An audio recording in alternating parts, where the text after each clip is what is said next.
And I'm fucking livid that we are stuck in the timeline where Alex Jones is right. Kind of worse. Oh no!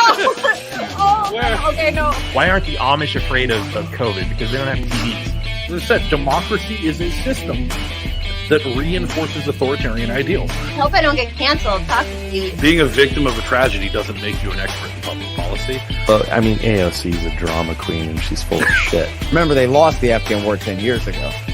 You brought a freaking guillotine. They said, you don't get to tell us no, we're the state health department, and I said, hell no. It wasn't making Christianity better, it was making rock worse. What the fuck do you have on your face, Olivia? You want to make the world a better place? Have some babies and raise them to not be stupid. I remember thinking, man, governments are not going to like this shit. Ladies and gentlemen, boys and girls, activists, shitposters, people of the internet, denizens of Twitter, and lurkers of Facebook, thank you for tuning in to another episode of O'Donnell for Liberty.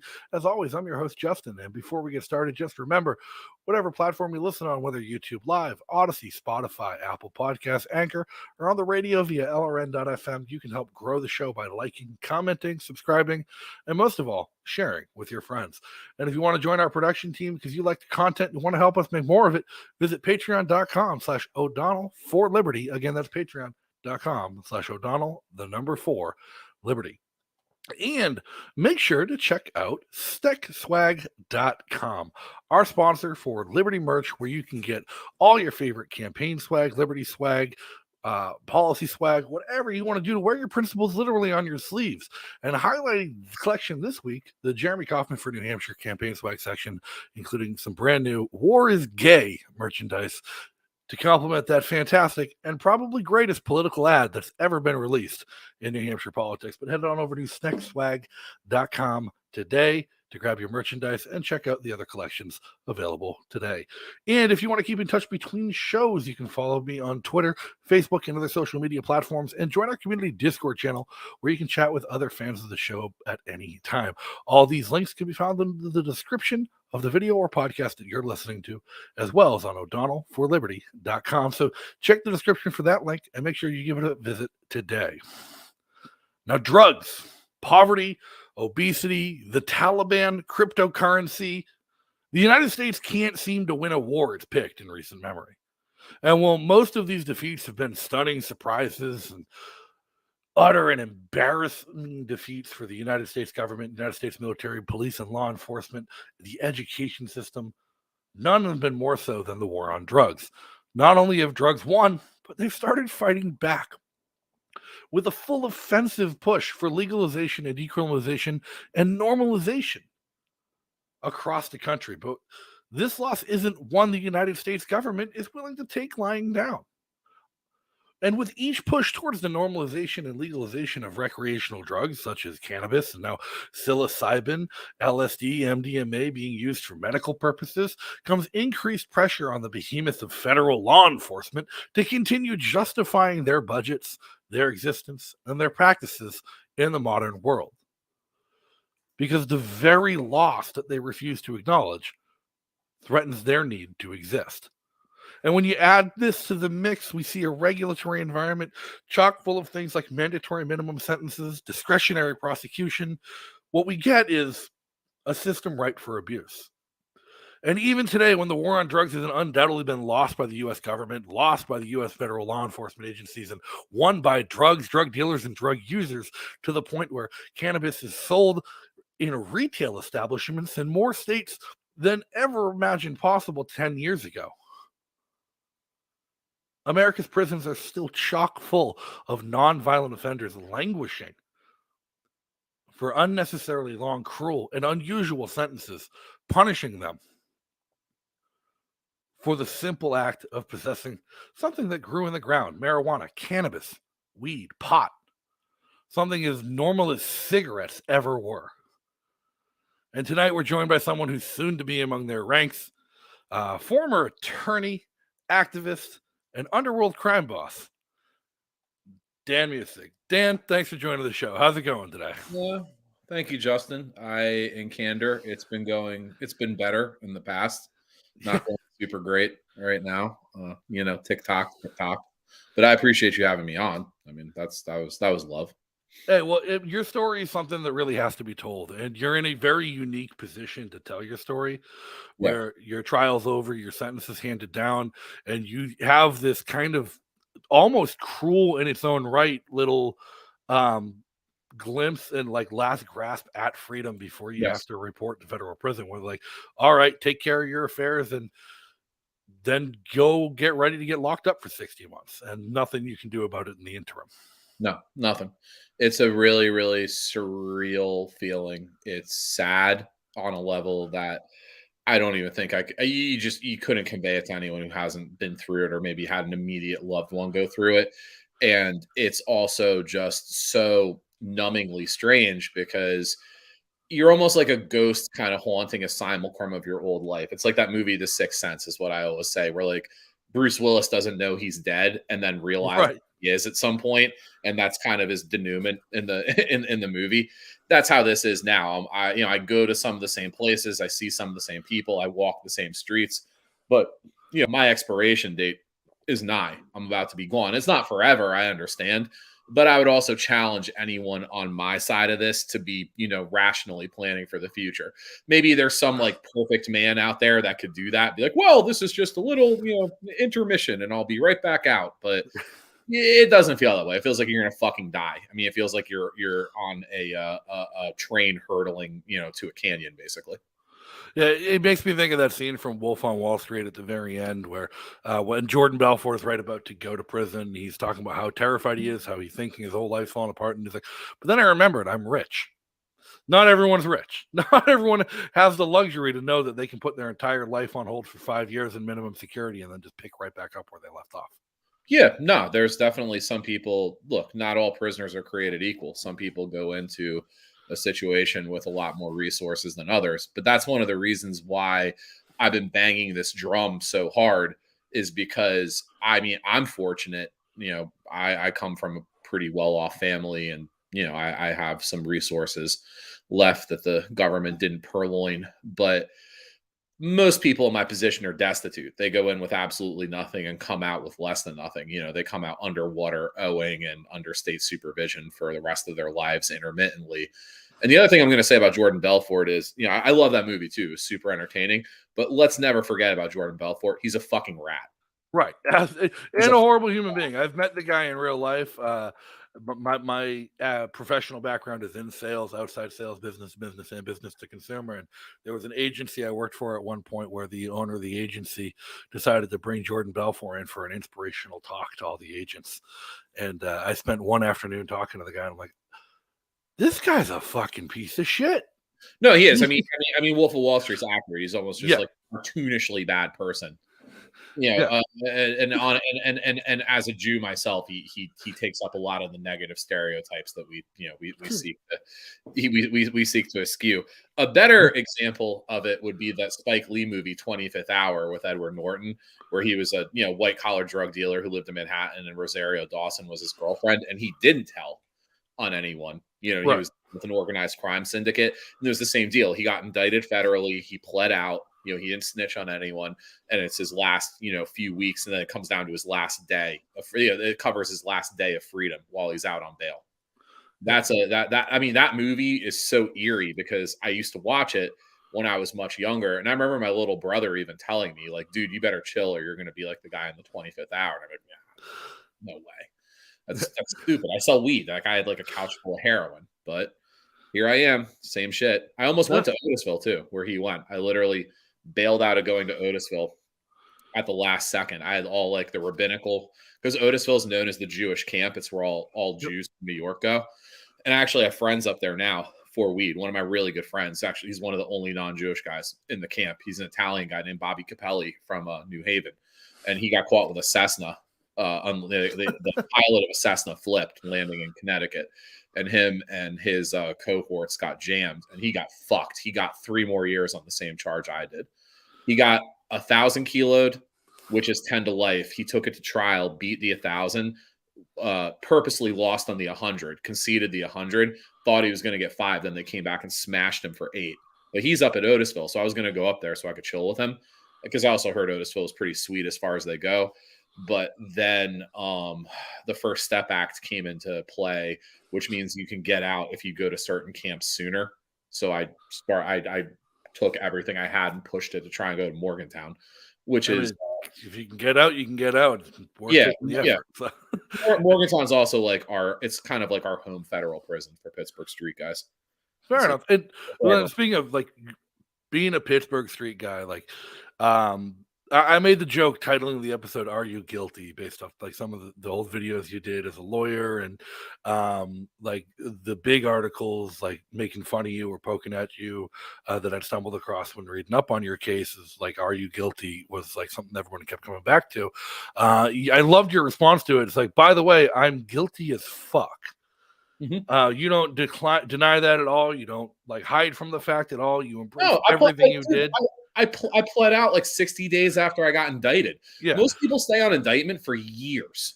You know, most people, it takes them 3 years before they even go to prison after they get indicted. Federal cases are fucking endless, dude. Endless.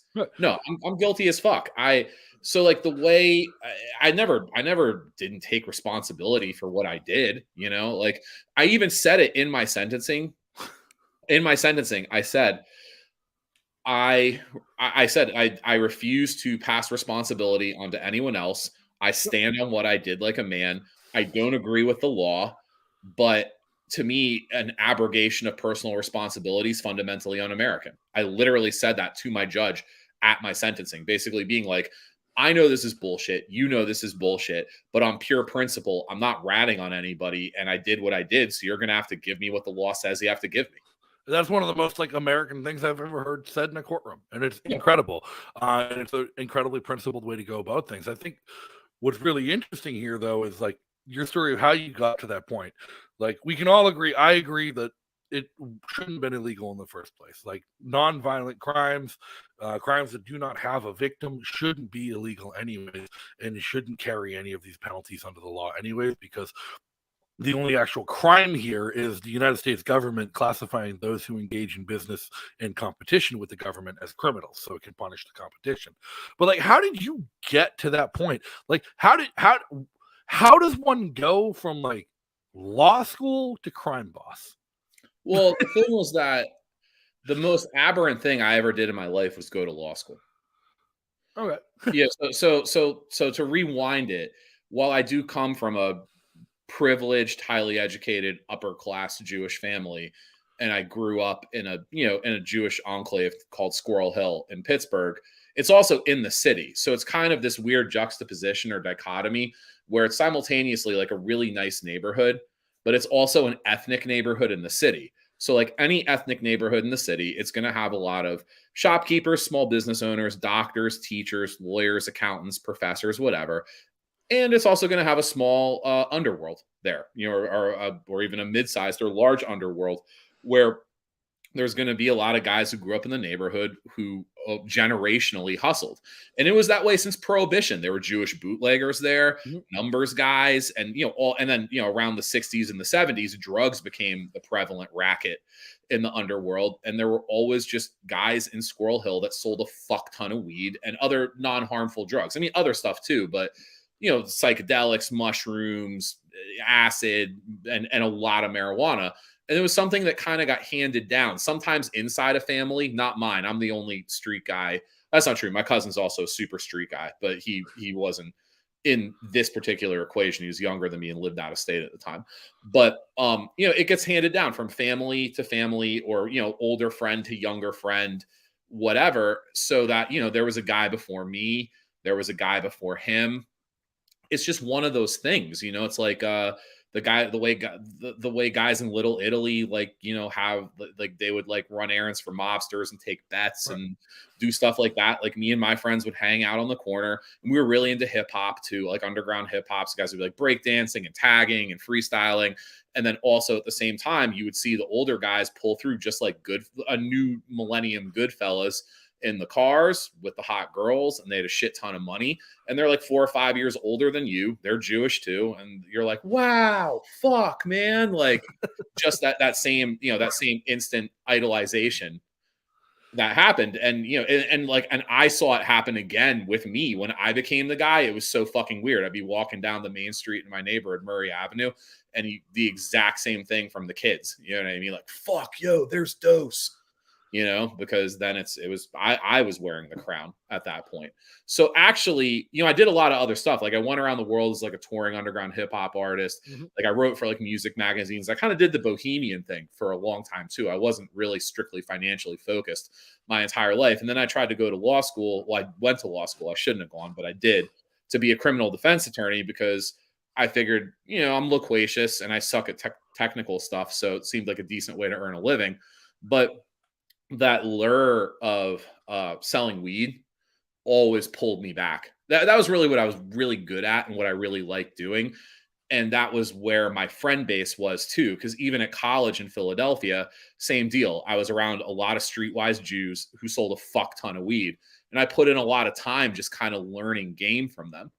Like you put in your 10,000 hours at something, it's really hard to drop that and go do something else.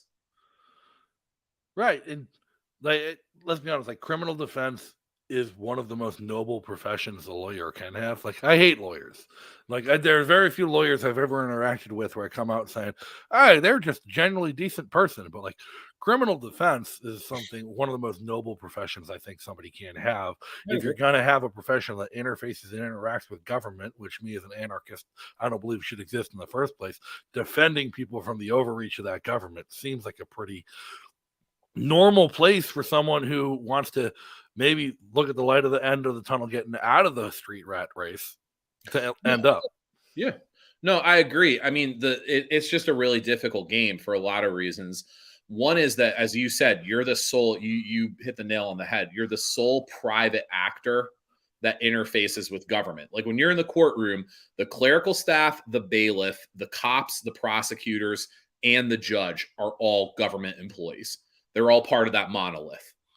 And then you are literally the sole private actor there.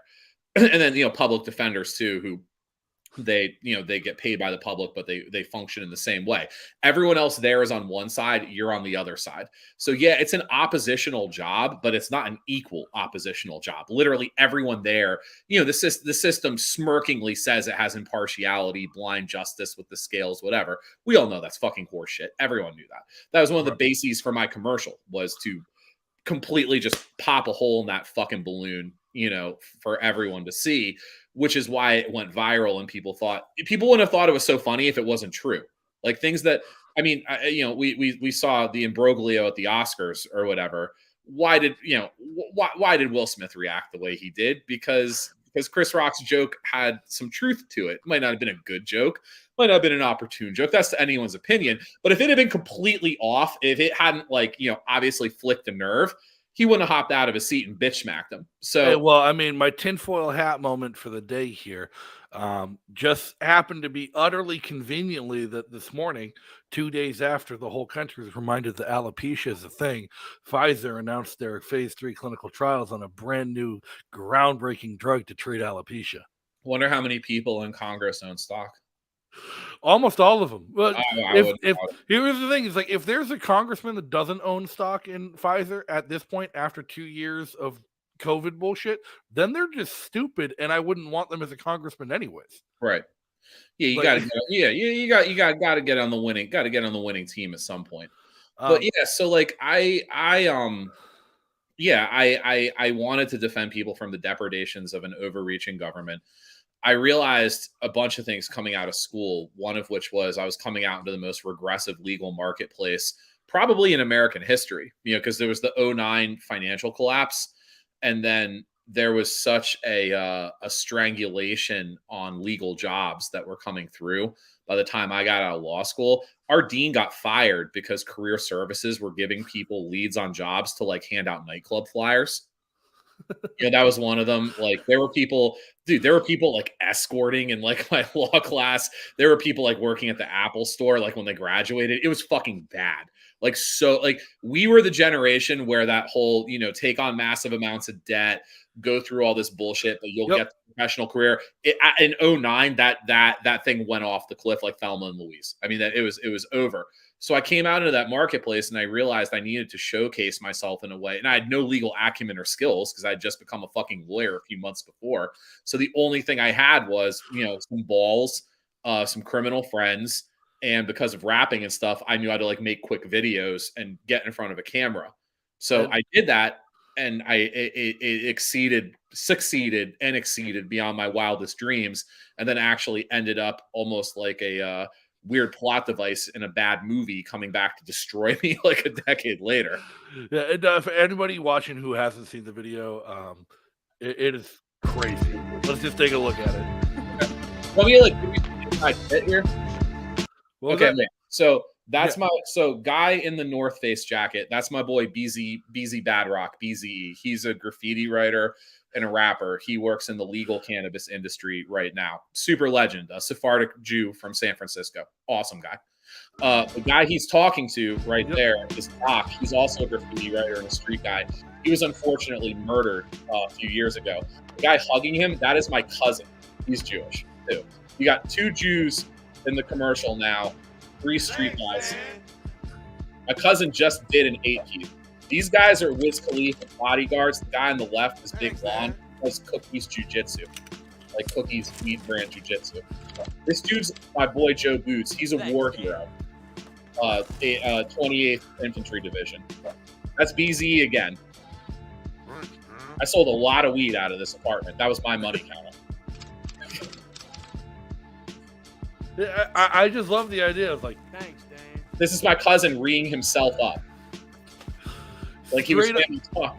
So, all right. So this guy right here, this is the legendary Dale. This guy was a left-wing terrorist who, when the steel mills went out in the 70s and the 80s, him and his friends literally started like attacking like the guys who were sending the jobs overseas and doing shit like blowing up banks and like barricading themselves inside houses. He then kind of went on that like Big Lebowski-esque arc where he went to seed and ended up becoming like a freebasing whoremonger living in a van down by the river. And by the time I was in law school, we have 3 rivers. There's plenty of places to park the van. So like when I was in law school, he was the superintendent. I just don't think they couldn't evict him in the basement apartment of the apartment house I lived in. So what you just saw, that back apartment house, when you saw me on Thaddeus's thing talking about the store, the trap, this is the guy I started the store with, and we blew the store up into a multi-million-dollar business, me and this lunatic.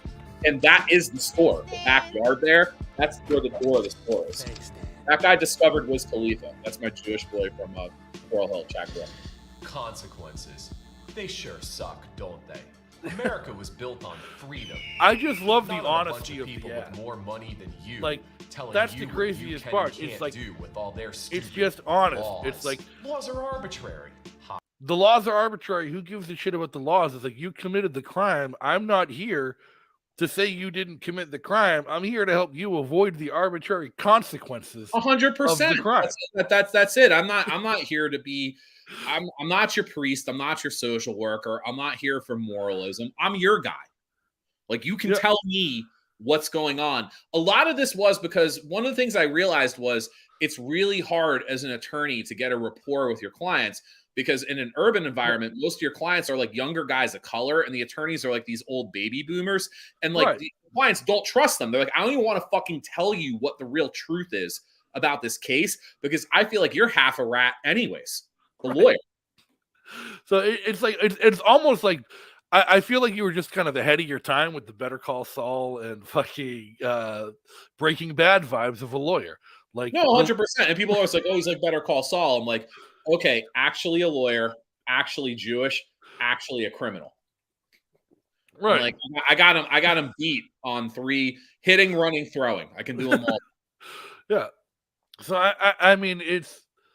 And that really is what pissed them off. Is like your time as a lawyer pissed them off more than any of the drug dealing you did, any of the actual laws you broke, or any of the crime you engaged in. It was how you approached the profession of law that pissed off the people in that profession. Yeah, 100%. Because I had absolutely no respect for hidebound, moribund institutions for institution's sake. I was like, fuck your institutions. I realized that I knew that criminal law was a bad joke. That's why me making a bad joke commercial for criminal law resonated. Because again, back to my whole thing about the whole Oscar situation, if it wasn't true, it wouldn't provoke a reaction. You know, like if someone says something to you, if someone says something to you that has like that is so far off, the joke doesn't land.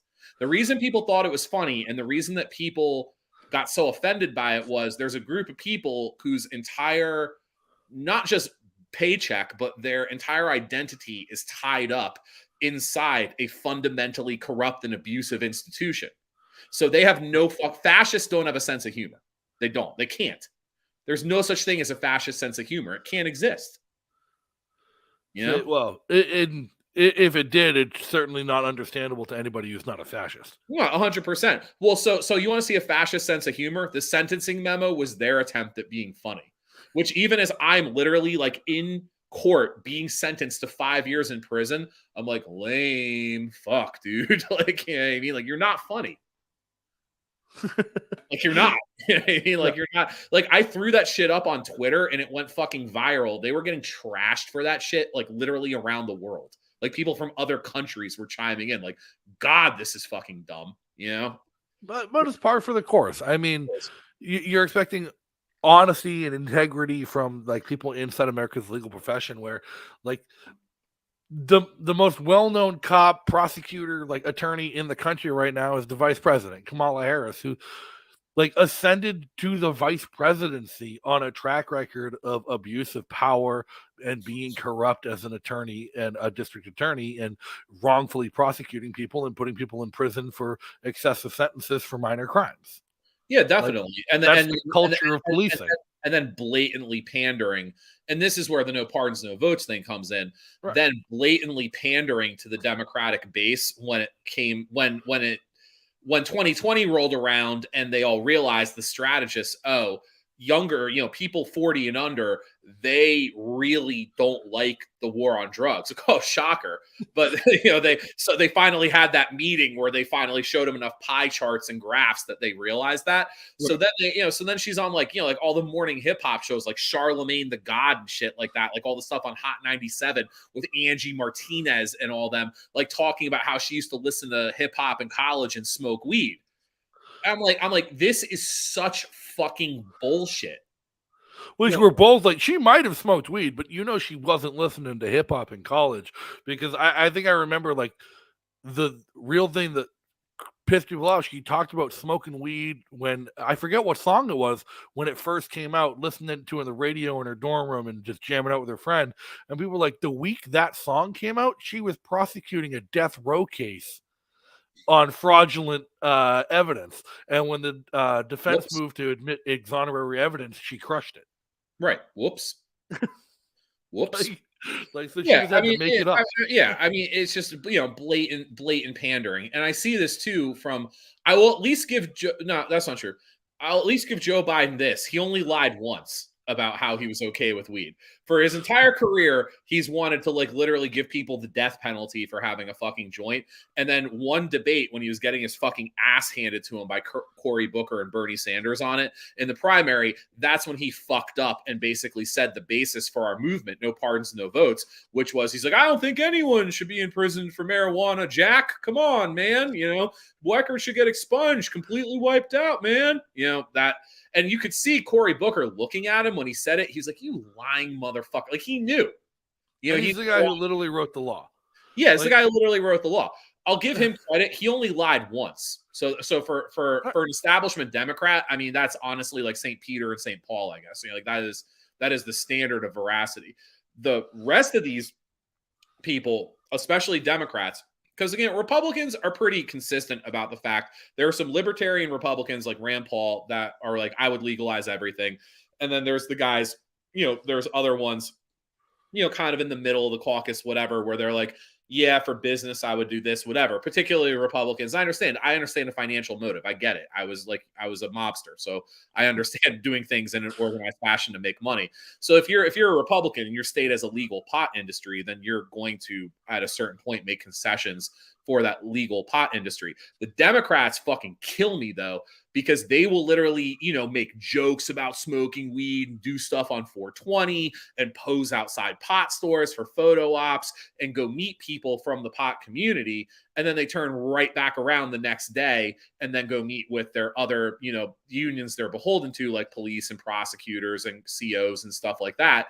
Because with the Democrats, their triangulation for their tent is for them to win, they need cops and prosecutors, which, cops, people don't realize this. Particularly, most people in America live in cities and urban areas. Like New Hampshire is atypical where it's a less populous state, and there is like Concord and Portsmouth, but it's not the way other states are where there's not a mega city. So most people now live inside or just outside a mega city, and most police departments by number, it's the cities that have the most police. So if you're urban and live in that area, you're usually a Democrat. Right. So, and the prosecutors are all Democrats now too, especially in the city. Like federal prosecutors, they all live in urban areas. Most of them they all went to law school, and most of them are increasingly under 50, under 45. The ones who do the cases in the court, they're all Democrats too. So Biden needs those people, and the Democratic senators and governors and congressmen and women, they need those people. But then they also need people like me and my friends. So they've been trying to basically herd these cats into one fucking bath for the last 10 years. And it's worked sometimes, but now it's kind of fraying because you are literally having. The difference is the difference is like you and your friends, while being like the inner city, typical historical Democratic voting base, like the believes in like some democratic values and maybe some social welfare programs and caring about your neighbors and caring about people, you don't like the policing systems and not at all. The systems that are put in place specifically to oppress you, to keep you poor, to force you into a black market where you don't have any recourse in the court system for competition. And the only recourse, the big problem with the drug trade right now is that the only recourse for disputes in the drug trade is violence. Yes. And what Ross Ulbricht really went to prison for wasn't for hosting a website that facilitated mass drug sales, because more drugs are sold on Facebook every day than were ever sold on Silk Road. It's because he was the first person to take violence out of the drug trade. Yeah, he made a paradigm that was so efficient in its brilliance that the government realized they were going to have a serious problem on their hands. I mean, he was disruptive. He literally disrupted the criminal justice system by making that marketplace. And in doing so, by eliminating middlemen and by eliminating, most middlemen, and by eliminating a lot of unpredictability in the marketplace, he created this platform, this forum, this venture, this venue that completely flipped the streets on its head. I mean, you still see it to this day. I mean, the street level guys I know that sell weed, like the guys who are, like straight trappers, where they grab 10, 20, 30, 50, 100 pounds, bust them down. They got a couple apartments going with guys working. They go and hit people off in the city all day, make their drops, collect their money. I mean, they're no fan of Ulbricht's child either, because they're like, this guy's fucking killing us. Because now as an individual user, you can click, click, click, click, click, and then it just appears at your house. It's funny, it's like the economic modality of it. I respect the efficiency, because I was an old school guy. I didn't do shit over the internet. I literally, we had no mail, no growing. We had physical locations. We controlled territory. We had neighborhoods. We had stores, like secret stores and wholesale distribution locations. We did it very old school, hand to hand. Yeah, there's always going to be hand to hand in any market. There's still a Silk Road. It's not called Silk Road anymore, but there's still Dream Market. There's still Al Bazaar. There's still all these other tour sites where you can do everything you used to be able to do on Silk Road. They never actually shut down the Onion Network. They never shut down Tor. They just shut down Ross Ulbricht. They smashed him for making it. They made an example out of him in an attempt to deter any future kingpin that might come his way. Where him and I kind of diverge is that, like, I'm like the last or one of the last of my kind. Like, you're not going to see, and again, someone could watch this and be like, well, that's bullshit. I got a shit ton of weed in my house right now and a bunch of customers. God bless you if you do, man. Stay the fuck away from the cops. Remember that your friends are probably going to rat on you. Just stay safe. That's all I'm going to say. But for me, like I was one of the last of the Mohicans. There's not going to be many other vertically integrated urban marijuana bosses like in major American cities. Like I'm like if you ever saw that movie Ghost Dog, we were like the mafia in the Chinese restaurant at the end. You know what I mean? Like there were a shit ton of guys before me. I knew there wasn't going to really be many after. So how can the Democrats even try? Like, how can anybody? How can libertarians try? How can Republicans try? How can Democrats try? How can anybody try and bring together a voting base like yours, which doesn't just encompass the dealers and the entrepreneurs and the actual people working in the underground in organized crime, but also the users and the everyday people who live in those communities and understand that it's happening and understand the benefits and consequences of it in their communities. Bring them together with the police, who by their very nature need you to be villainized to justify their own existence. Yeah, absolutely.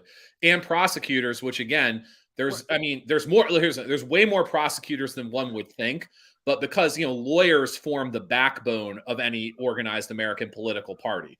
They're not the Politburo like in the Soviet Union, but they're like the card carrying like apparatchiks. You know what I mean? Like that's lawyers are the activist base. They're the committeemen, the committee women, the selectmen, the alderwomen, whatever. So they also need those prosecutors, because without them, I mean, they're the people that honestly, and you can look in New Hampshire, I bet you it's the same thing. They keep the two-party political system well oiled. It's on both sides comprised of, the middle management is all and potential candidate pool are all lawyers. So you can't if Biden's a king and the senators are dukes, they're like the barons. So it's like you can't really piss them off. Here's what makes New Hampshire unique and a little bit different. And you pointed it out on Twitter earlier. Like your organization, Pardons Now, like people are coming to New Hampshire, and New Hampshire is a place where like legislative and political and criminal justice change stands a chance of happening organically, because our legislature and our political system is so different in New Hampshire than the rest of the country. Sure, we have a handful of lawyers in our state legislature. We also have some dog groomers. We have some store like people who work part-time at a grocery store.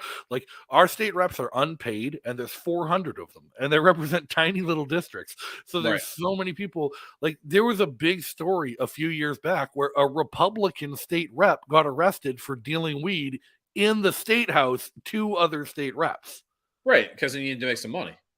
Yeah, because he wasn't being paid to go to the state house that day. So he brought a bunch of inventory and was making sales literally on the house floor. Right. They didn't arrest anybody who bought weed from him because it was decriminalized already. Right. Yeah. I hate that you knock a guy in America for having a second job. It's a fucking shame. Right. Or even if it was his only job. It's a job. It's providing value to people. If there wasn't a demand, it wouldn't be a job.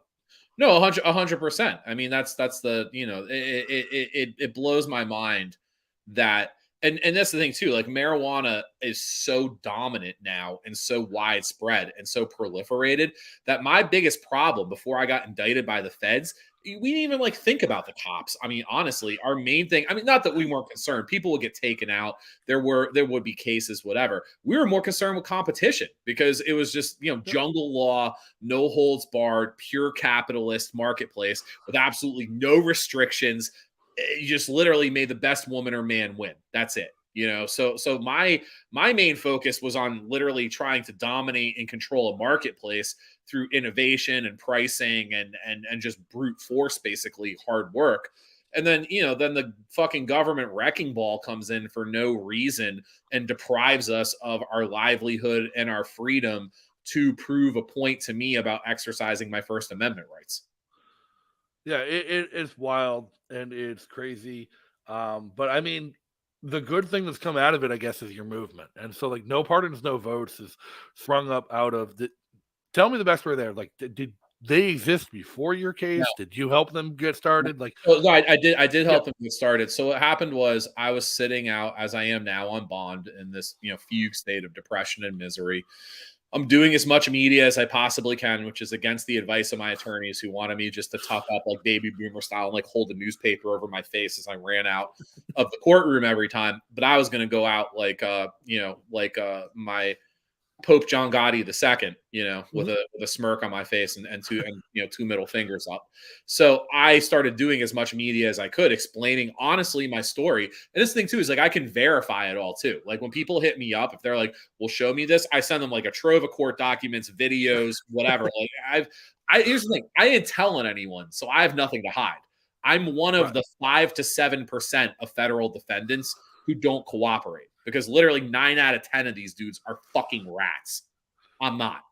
So because of that, what happened was in Pittsburgh, I'd already kind of been like a borderline folkloric figure because of the commercial and the underground rapping. And it was an open secret that I was also like the biggest weed dealer in the entire part of the country. So people fucked with me. They liked me. And I was always nice to people too. I wasn't violent. I was never an asshole. I never gave people the high hat, acted like I was better than anyone. I tried genuinely to help people out and be a decent human being. When people saw me, to be a man of respect and honor. One of my friends, Daniel Morath, who's at Yale Law right now, and he ran Massachusetts for Bernie in 2020, and he's gotten some people elected to state rep, judicial positions locally. He's, for being as young as he is, he's a really savvy political strategist. He just kind of snapped when he saw this. And this is a guy who is, it's a pretty inspiring story, really, because this is a guy who is, on his way, should he want to the C-suite on K Street in DC corner office. He already has worked in serious campaigns for the Dems. He ran a state for Bernie. He was like 28 years old. He's in Yale Law right now. I mean, this is a guy literally who can go to K Street, Park Avenue, whatever. And he just hit me up one day and said, this is absolute fucking bullshit. I'm so enraged, because he knew that I had been a reliable donor to numerous campaigns previously during my reign. So, one way to launder money. What? It's one way to launder money. Donate it to a politician. Yeah, I mean, I saw it. I saw it more as just I like the people, and I thought that they could do good, and I wanted to. I was socially minded. Even like you could be a socially minded crook. Like only the cops and the government would tell you that you couldn't. That a crook's a detriment to the community. That's the main thing. I guess Daniel knew me and knew that I was a benefit to the community. That I wasn't just some asshole wrapping myself up in the cloak of a political movement now that I was in trouble. I'd always tried to help people out previously. Now I needed help. And he really kind of snapped. He was like, fuck this shit. And he thought about it. And then we kind of bounced ideas off each other.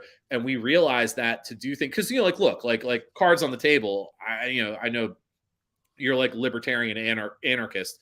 We were progressive Democrats, progressive urban Jewish Democrats. The fact that I was a street guy and a weed kingpin, that didn't change that. That's just how I was. So was he.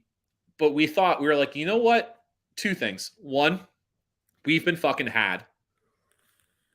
I realized it. I know it's dumb that it took me getting indicted to realize that I've been fucking had.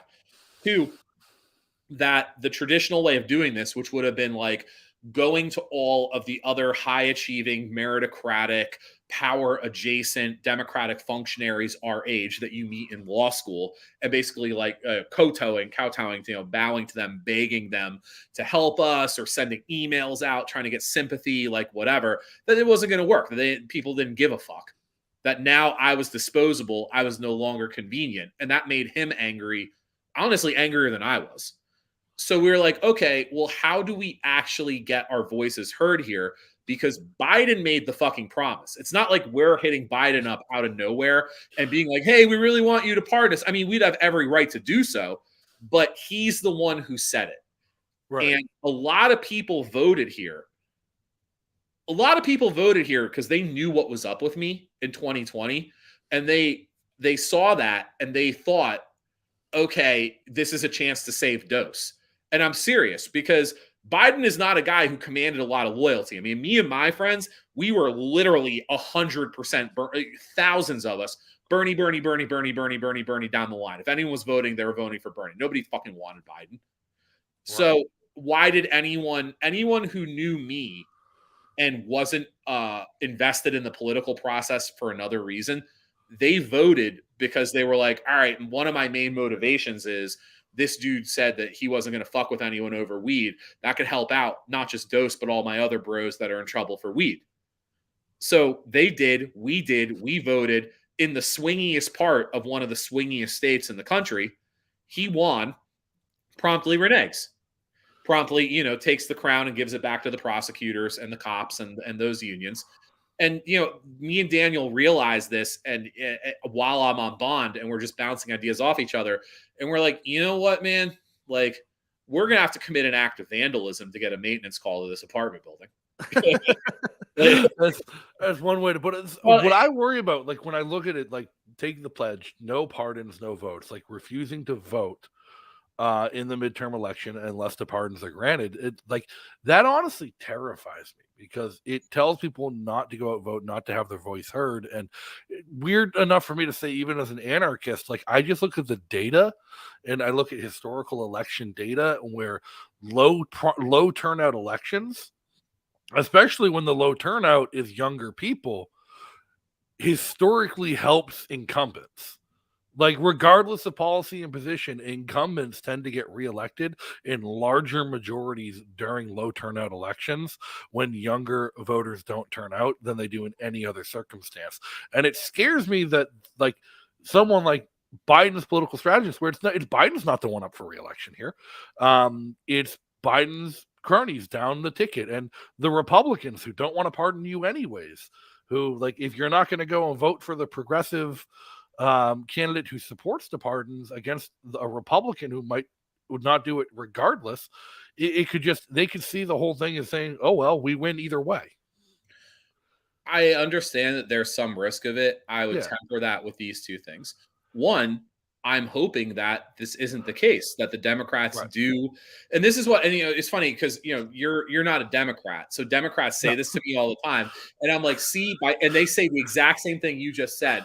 And I say, see, you have already proven that I was right about what I thought about the party, and especially established Democrats. Because what you're basically saying is, you're like, when you get ignored, when the Democrats say "fuck you" to their younger base, and they're like, "You better vote, you fucking dumb idiot kids," and then the kids don't vote, then this is going to happen. Like, it's a foregone conclusion to you as an educated outside observer of the Democratic Party that they're not going to listen to us at all. Okay. So I guess, and that's on both sides of the aisle. That's not exclusive to Democrats either. Right, the Republicans don't do it to their motivated base, their liberty-leaning conservative base either. Like, they stick to the establishment and find a way to tell their base to get fucked. Right. So that is true. I will say that I think the Democrats are so egregious in it now, probably just because of the size of the tent, the way how far they have to walk away from the left to go middle now. Right. Is like, the gap is yawning. So I'll say this. One, I'm hoping that's not the case. I'm hoping Democrats, that the elected leaders act right and go with the will of the people, because this isn't a fringe thing. This is something that it's a super majority of Americans. If you go to Democrats, you're talking 90-some% now. I mean, you would have to literally send out a search party with a fucking helicopter to find a Democrat that doesn't want this to happen. So, hopefully they would just hew to the will of the small plurality of 97% of their fucking voters and back this. So that's one. So I'm hoping that doesn't happen. They do what they're supposed to do and they avert this. Two, I would say, low turnout elections tend to favor the incumbent historically, but I think that you also can understand in some ways, or maybe you agree, maybe you don't. I think that we are we're not exactly on terra firma in terms of political history now. And we're so purple in a lot of these states. Because that's the thing, like, I'm in Western PA where it is knife's edge. It really is. Eastern Ohio, knife's edge. Some of the, a lot of these places that are essential for the Democrats are knife's edge, and they are filled with people like me, like you, that are so sick of the power structure as is, just want, even if they don't identify as libertarian, they might not identify as Democrat either. They're just so fucking sick of the way things are, and they want the freedom to live in peace and not be bothered. They want a lot of other things too, but one of the main things they want is that. I think that it is in some places it's going to favor the incumbents, but those are places the incumbents were going to win anyways.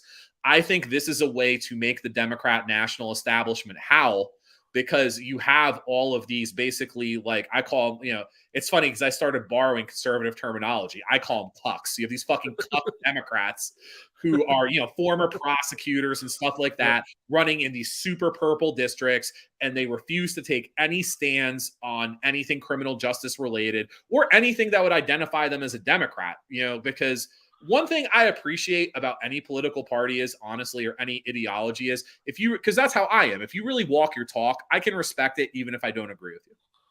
I even if I don't agree with all of your philosophy. Absolutely. Until he made the decision to run for president, Bernie Sanders was one of the few people in Congress I had any amount of respect for, because that motherfucker would stand up on the House floor during a gun control vote and say, I support this bill and I have to vote against it because my constituents in Vermont do not support it. Right. Exactly. Like, yeah. Well, like an honest guy, Right. So I appreciate honesty, and sticking to one's convictions, even if I don't necessarily agree with it.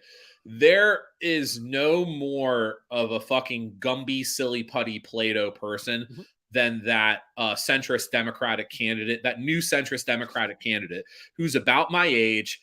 They're pro-war, pro-police, pro-prison, but then somehow also, then like go into the inner city and attempt to, pander to get those votes, go to college campuses, pander for those votes. The no pardons, no votes is really a wrecking ball for them more than anyone, because it's basically saying to them, and a lot of these guys, they're the darlings of the new party. So it's saying to them, basically, if you don't take a stand that's in line with, especially the voters your age and your party, like, dog, you're 42 years old. Like, a 42-year-old registered Democrat in this urban area that you're running in, or suburban area that you're running in, does not want anyone to do a day in jail for weed. Doesn't matter if it's a tanker full of weed. Doesn't matter if it is a fucking Liechtenstein full of weed. They don't want anyone to go to jail for it. Do you have the stones as a woman or man to back this? Yes or no? And if they're like, no, I mean, you're exactly the person that we want to hurt. And I really do think that in as narrow a paradigm as we are, because that's the thing about Daniel is, he's a quant, he's a true political guy, a strategist. He knows about every district doing this and yielding that and getting there. He's the one who did the math and was like, man, if we go up to New Hampshire and we can peel off like 6,000 to 8,000 Democrats, then we are going to fuck them up. Like they're going to be yelling. They are. So I think what a lot of people don't realize about, like, what might set New Hampshire apart from the rest of the country in this matter too, is like, if you can peel off 6,000 to 8,000 Democrats in New Hampshire, and this isn't necessarily the case in Ohio or Pennsylvania or Michigan or other swing states where you're basically guaranteeing a seat to a Republican if you do it. If you do it in New Hampshire, you're pretty much guaranteeing a seat to a Republican who there's a 90% chance agrees with you and will support pardoning nonviolent drug offenders, because Republicans in New Hampshire are not like Republicans in the rest of the country. No, they're not. It's a breed. It's a breed apart. I mean, and they hew much closer to the pure libertarian principles, or like, straight white eyes. You know what I mean? No blue, no red. The white with the eye in it. We get in trouble. I get in trouble in arguments with libertarians online all the time with, like, what the hell is the Libertarian Party of New Hampshire doing? Why are they so radical and so crazy? I'm like, do you know how hard it is to set yourself apart from Republicans when they're already saying the libertarian platform? Right. It's the pure libertarian. It's funny because, again, there's less of a difference between a very liberal Democrat from a major urban area and your positions on stuff, and also like what you do, like selling acid and like you're into firearms and shit like that. Like, that's definitely me and all my friends, although I can no longer own a firearm for the rest of my life, and I can't have any acid around right now either because I don't have any Fourth Amendment rights. But, in normal times, it's really like 11:59 and 12:01 on the clock, right? Like, right. Like they're really, really close. I have a lot more in common with you guys than I do with the establishment of my own party. Clearly. Right. Because the establishment of my own party are the prosecutors who put me in jail. Whereas, like, even the establishment Democrats in New Hampshire, they're still establishment Democrats. Right. And we just had this. It was a great example. State Rep Tony LaBranch, a very young kid, he had submitted a bill to legalize mushrooms here in New Hampshire, which again is something that's almost universally accepted by Democrats, progressives, and libertarians across the country as the next step in ending the war on drugs. It's like marijuana. Like, we've won that fight for the most part. Like, at the state level, it's pretty much a one fight. The federal level is a whole different ballgame. Mushrooms is the next step. And before he went into the House session, there was like universal support from Democrats for his bill to legalize mushrooms in New Hampshire. There was like a 50-50 on the Republican side, because all the libertarians like, yeah, we'll support that. And it looked like it was going to pass the House. And everyone's like, wow, New Hampshire might become the first state to just straight up legalize mushrooms and do it in a bipartisan manner. And then Tony got mad in a little argument with an establishment Democrat leader, made a little announcement, said he was no longer a Democrat and he was going to become an independent. And then not a single Democrat voted for his bill. Womp womp. Womp womp womp womp. Damn, Yeah. man. This close. Yeah. This All close the Republicans voted for it. this close to shroom stores. Yeah. Fuck. No, it was better. His bill regulated mushrooms the same as tomatoes. There wouldn't be like stores or anything like that. Like farm stands on the side of the road. Yeah, home grow, unrestricted, like no license, no prescription, nothing. That's where I would have transferred my supervised release to if that bill had passed, brother. So it would have been great. But unfortunately, just because he wouldn't toe the line with something the establishment wanted him to do on something entirely unrelated. Right, yeah, well, typical They killed the political stuff. Yeah, horse trading. Yeah, you fuck me on this, I fuck you on this. Right. Yeah, exactly. So yeah, I mean, I'm the party left me to some extent.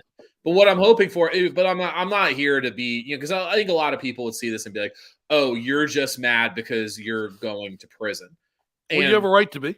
Well, I do. I have a 100% right to be. But I would say this to these people. You got to remember that I'm going to prison because I sold weed, and I admit my guilt for it. I take responsibility for it, and I stand on it. But one of the main reasons that I'm going to prison is I wouldn't fucking rat on anybody, which in the federal system is, I mean, that is that's Mickey Mantle rookie card rare.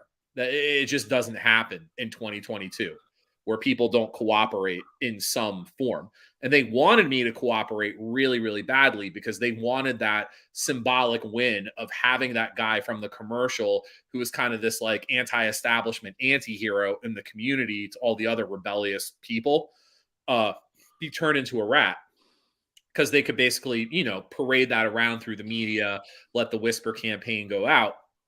And I would never do that. It's not fucking happening.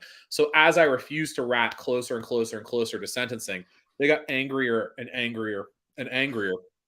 And it got to the point where the memo itself, the context of that was the judge hit the prosecution up and said, I'm not comfortable sentencing this guy to 60 months, which is like unheard of in our jurisdiction. We are a very conservative Western District of PA, federal jurisdiction, very conservative jurisdiction. It's not like fucking New York or San Fran or whatever.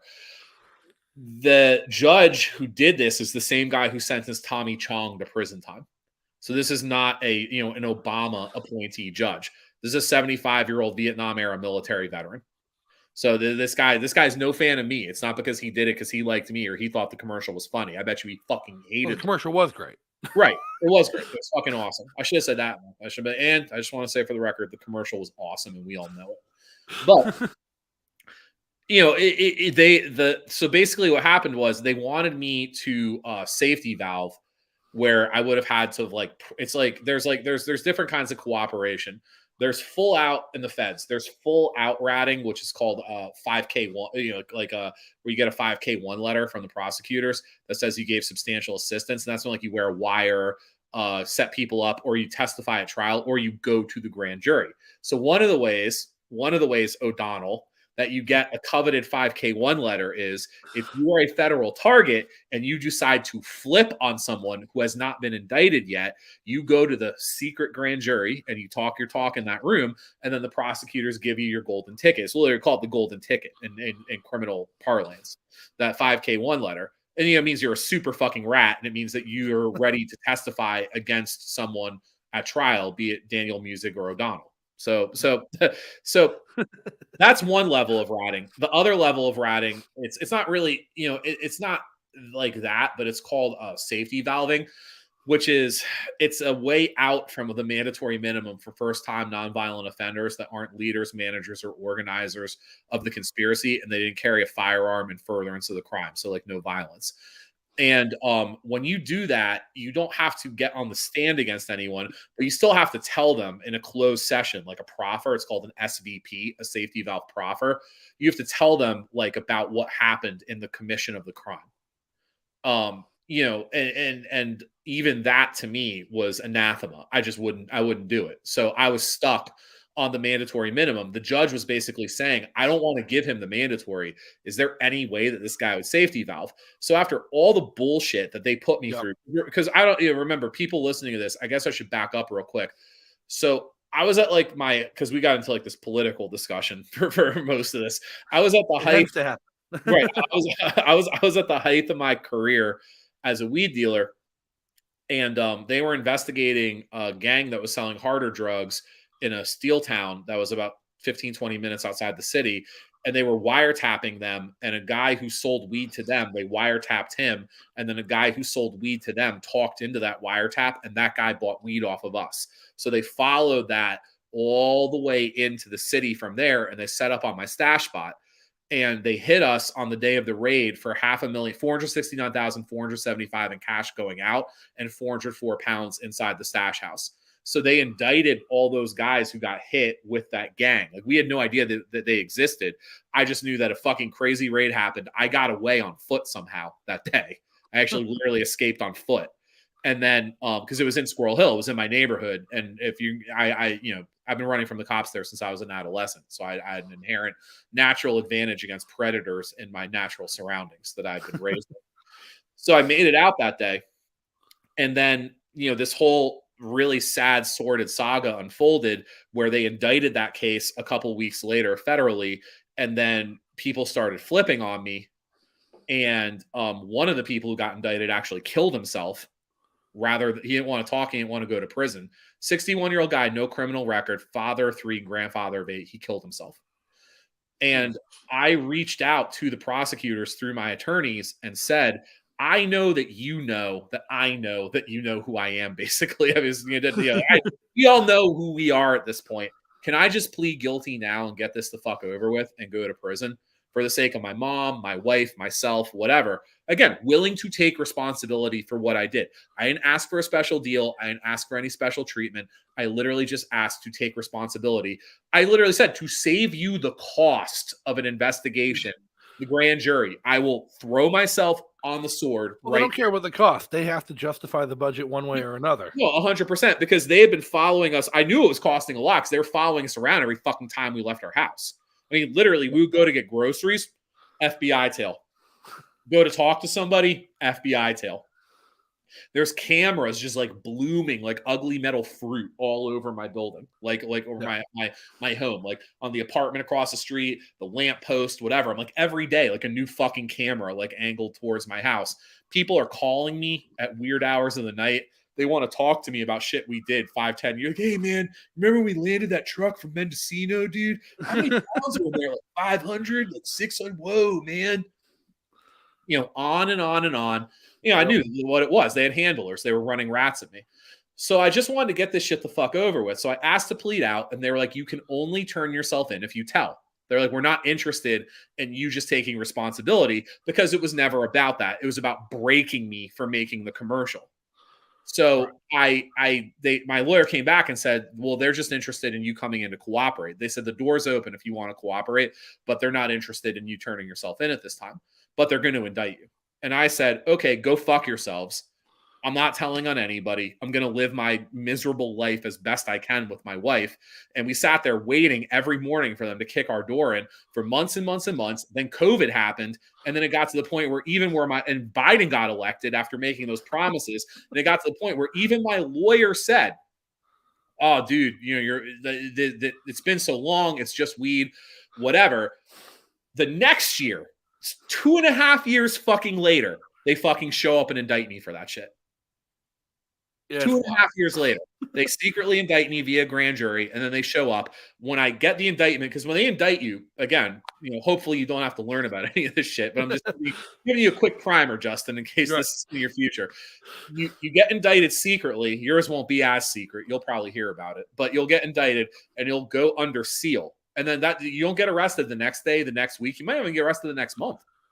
You're just sealed up like the seventh seal, like God has written your name in the book of death, and you're there for however long they feel like keeping you there. Then they file a motion to unseal. They take it out and they literally unseal it, and then they present the indictment, and then you know what you've been charged with. So when they unsealed on me, and I finally got to turn myself in, 2.5 years later. And 4 fucking days after they told me I was going to be indicted, they made me wait for 4 fucking days before I found out what I was even charged with. Same shit I offered to plead guilty to. Exact same charges. Same shit. You'd already be halfway through your sentence. I'd be home. Given like drug program, halfway house, and some of the stuff they did for COVID. Yeah. I would almost guarantee you I'd be home by now. Yeah, especially the stuff Trump did too, like the And that's what's so fucking galling to me again, as like a lifelong card carrying blue no matter who dude. I'm here saying to all your audience, you got me. You fucking win. You're right. This guy was to the left of Biden on criminal justice, First Step Act, CARES Act. But he wasn't. That's the crazy part. Is like I'm no fan of Donald Trump. Not either. But I look in hindsight at Donald Trump's presidency, and like very few issues. Like I tend to be a single issue voter when it comes to the presidency, and that's war. If like an anti-war candidate will be my candidate every time, because I think so much of America's issues and the world's issues are due to American foreign policy, including a lot of the drug issues in this country are due to American wars in the Middle East bringing heroin back to the country. But Donald Trump never campaigned on criminal justice reform, never campaigned on being anti-war, but then got elected and started ending wars and made friends with Kim Kardashian and Kanye West and started pushing criminal justice reform because Kim Kardashian asked him to. Right. Like, yeah, no, I mean, so someone told me, an activist told me that Trump was actually way easier to deal with than Biden, because the process for Trump was, I mean, you basically had to give someone a fucking giant bag of cash to get next to him, not to him, but one of his like rogues gallery of cartoony like lunatics around him. You give them a giant bag of cash, which sucks, but it's at least straightforward. You have a goal that gets you in the room with Trump for 15 minutes. Trump tells you a cool story about where you're from. You're like, oh, you're from Pittsburgh? Let me tell you about Pittsburgh. I went there a few times. Great steaks, like whatever. Then he asks you what you're doing there again. You tell him that you need, like, your brother, your son, your husband pardoned, whatever. He literally pulls out his actual fucking phone and just texts his attorney general and says, pardon, what's the spelling? Pardon this guy. Like iPhone. Goes through. He's like, all right, you guys should be good in like a day or two. Thank you. Okay, I got to go. Bye-bye. Let's take a picture. Bye-bye. Whereas Biden, it's like, there's going to be a board, and then there's going to be 8 concurrent fucking levels of review, and the people who put you in jail are going to get to have a say, and then the next group is going to get to have a say, and then, the judge who sentenced you has to weigh in. So the effect when the Democrats do this is like nobody ever fucking gets out of jail. Right. Because, again, they continually institutionally empower the people oppressing you. So it never – and they say it's because of fairness and balance. Meanwhile, again, Trump's, completely anti-democratic and some would say fascist dictatorial style actually got more nonviolent pot people out of fucking jail than Biden has thus far. Far more. Because, 0.0 is an easy fucking number to beat. Unfortunately, sadly, 0.0 is an easy number to beat. And I don't hold out hope for Biden coming around, because a dementia-ridden Alzheimer's patient being asked to take the lead on criminal justice reform and undoing his own legacy, because that's the thing. He likes it. That's the thing people don't get, is that this is really his legacy, and he doesn't disagree with what he did. He has been told by his advisors to kind of rein it in a little bit because like he was, I don't know if you paid that much attention to who he was running, but he was going on in those beginning debates, be like, marijuana is a gateway drug, Jack. You know what I mean? And people are like, he was getting like booed, basically. People are throwing fucking tomatoes at him. His advisors were like, Joe, you can't say that shit. So now he just believes it. Well, you know he believes it, and that's the problem. And that's one of the things libertarians tried to point out to people on the left, especially like criminal justice advocates and everything during the primary. It's like, vote for Tulsi, vote for Bernie. Like, why would you ever support Biden over Trump? Like, the Biden-Harris ticket is like, somehow the criminal justice reform party of this country elected a corrupt cop and the architect of the prison industrial complex. Yes, that happened. Like, now I'm going to federal prison. Yeah, that happened. So, well, you have a path to get to prison. You have a path to get out. It's a shitty, long-winded way there, and you have people working to reduce it. Honestly, the biggest shock to me is that you did get the mandatory minimum, given your refusal to comply, how much you were arrested with. Like, yeah, no, I mean, I think that honestly, again, I think light is disinfectant, and I think media coverage that started the positive media coverage, because at first when I kept quiet, all that happened was the baby boomer statist, boomer adjacent media was just teeing the fuck off on me. And then I realized that if I started going on podcasts and giving interviews or whatever, that then all of a sudden that changed. And it got to the point where it took me like 2 months of doing it, and it filtered back into the criminal justice system where they started seeing that shit. And then, so I guess to finish up my thing, they went back to me at the very, very end and they said, will you safety valve? Because they didn't want, they literally, it was because they didn't want to lose face, because they realized how bad this was going to make them look institutionally. Right. And I had a chance. I could have at the 11th hour safety valved. So to say to anyone, a naysayer, like, oh, you just want to get yourself out of jail, whatever, at the last second, I could have not got myself out of jail, but I could have cut my sentence in half or more. And I literally said for the last time, I was like, okay, number 4, go fuck yourselves. Give me my 60 months. I'll take it. And that's when they dropped that crazy sentencing memo, because they were so enraged that I refused to bend the knee to them. And I just was doing this on principle, that they were like, well, fuck him. He should get his 60 months anyways. I was like, that's what I said, yo. So that's it in a nutshell. I was honestly surprised too. When I got indicted, I thought I was looking at like a 12-piece at least. Well, fortunately you're not. Thank God you're not, because you didn't do anything wrong in my eyes, because commerce is not a crime. Victimless crime should never be punished. That's my opinion. Always has been, always will be. Sad to be seen you go to prison. It's a fascinating story, fascinating tale. For those of you who we didn't go too deep into like your actual business history, but everybody, you should check out Dan's interview with Thaddeus Russell. Going into that, it was really fascinating to listen to and to watch. And if you want to learn more about what's going on with the work for criminal justice reform and the No Pardons, No Votes movement, check out pardonsnow.com. They got the kickoff coming up in a few weeks, so go sign up for the newsletter, sign up to hear more information from them and how you can help out. And you're on the ground in New Hampshire, Pennsylvania, one of these states that really matters and makes a difference, like especially those of you in New Hampshire, like Ohio, Pennsylvania, Michigan, those states are on like the knife's edge every 4 years. Here in New Hampshire, we're on the knife's edge every 6 weeks. Right. Like politics matters every couple of weeks here in New Hampshire, where somebody's switching parties and votes matter at the local level. So check it out. Maybe it can make an impact.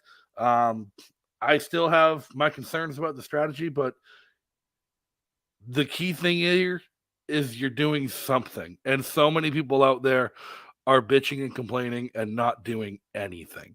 So and they're also headed to federal prison in 6 weeks. So give a guy some credit and go check out the fucking website. So check out pardonsnow.com, and at least for the next 6 weeks, you can check out Dan on Twitter at DoseNown.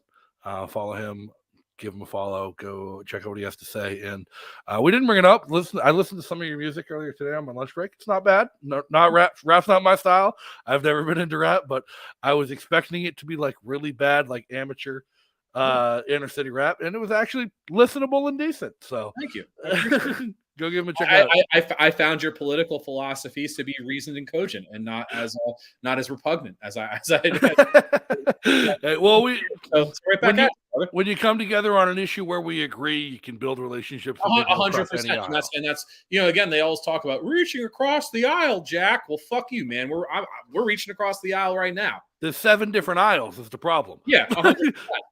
And when you find an aisle that shouldn't be there, fill it in. So until next time, everybody, thanks for coming on, Dan. Thanks for tuning in. Thanks for listening. Hit that big red subscribe button. Join the channel. Join the Patreon. Go get some merch from our sponsors. It's some awesome stuff. And until next time, be free.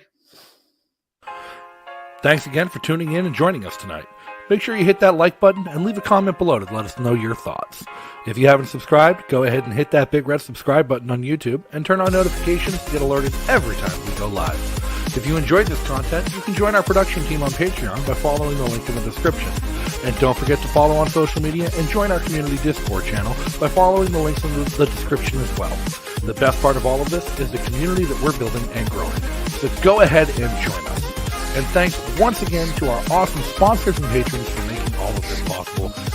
And if you can't catch the show live, you can always catch it the next day on YouTube, Odyssey, Anchor, Spotify, Apple Podcast, Breaker, and wherever else you listen to your favorite podcasts. So until next time, everybody, be free.